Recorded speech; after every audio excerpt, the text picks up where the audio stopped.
Public humiliation is a strange thing. It doesn't just fade away when the moment is over. It lingers, like a ghost in the room, long after everyone else has moved on.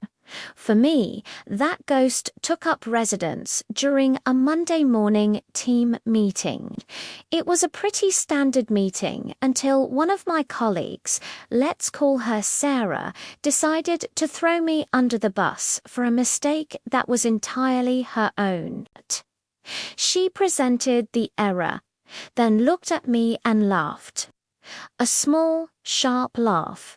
And then a few others joined in. It wasn't a roar, just a ripple of awkward chuckles. I scanned the faces around the conference table, hoping for an ally, a friendly glance, anything, nothing. My manager, who I'd always respected, just sat there, silent. In that instant, I felt my entire presence shrink. I was small, invisible, and completely replaceable. Every fiber of my being screamed at me to fight back, to lay out the facts, to defend my reputation, to expose the lie right then and there. But I didn't. Instead, a strange calm washed over me. I looked at her, held her gaze, and gave a small, polite smile. I nodded slowly, and I said absolutely nothing. That silence wasn't weakness. It wasn't defeat.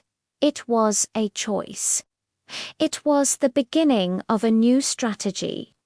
From that day forward, my entire approach to my job shifted.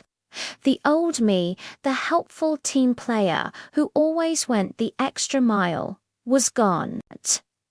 I stopped quietly fixing Sarah's sloppy work. I stopped staying late to cover for her missed deadlines. I stopped being her safety net. I drew a very clear line in the sand. I would do my job, and I would do it exceptionally well.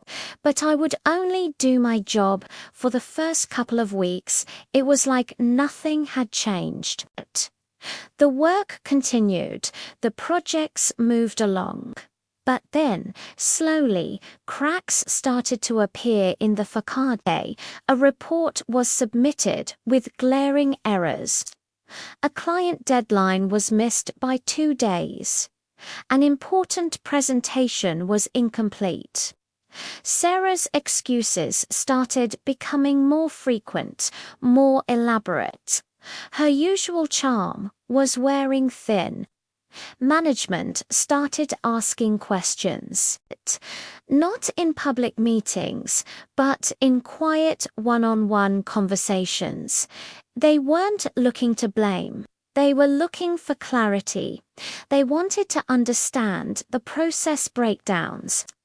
They asked me about my part of the projects, and I had everything ready, every email chain documenting a handoff, every project management ticket showing a completed task, every timeline with my work submitted well ahead of schedule. I never once mentioned Sarah's name. I never accused her of anything. I didn't have to. I simply presented the facts. I laid out my documentation and let it speak for itself. The evidence was objective, unemotional, and undeniable. I just shared what happened, what I did, and when I did it. The rest of the story wrote itself. Sarah wasn't fired, not right away.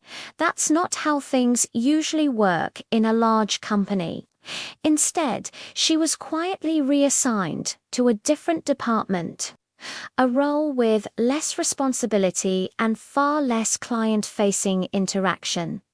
It was a silent, clean removal, out of sight, out of mind. A few weeks after she moved, I got a message from her. She wanted to talk. We met for coffee and she apologized. She said she was stressed, that she didn't mean for it to happen, that the joke just got out of hand. I sat there and listened to her, really listened, and then I accepted her apology.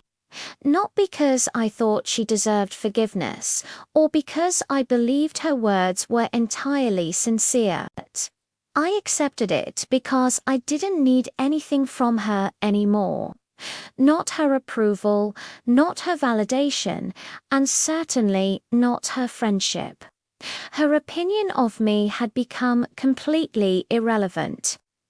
The sting of that public humiliation, the feeling of being small and alone in that conference room, it finally started to fade. But the lesson it taught me is etched into my memory. Sometimes the most powerful thing you can do is stay silent. It's not about being passive or letting people walk all over you. It's about choosing your battles, gathering your strength, and letting the truth reveal itself in its own time.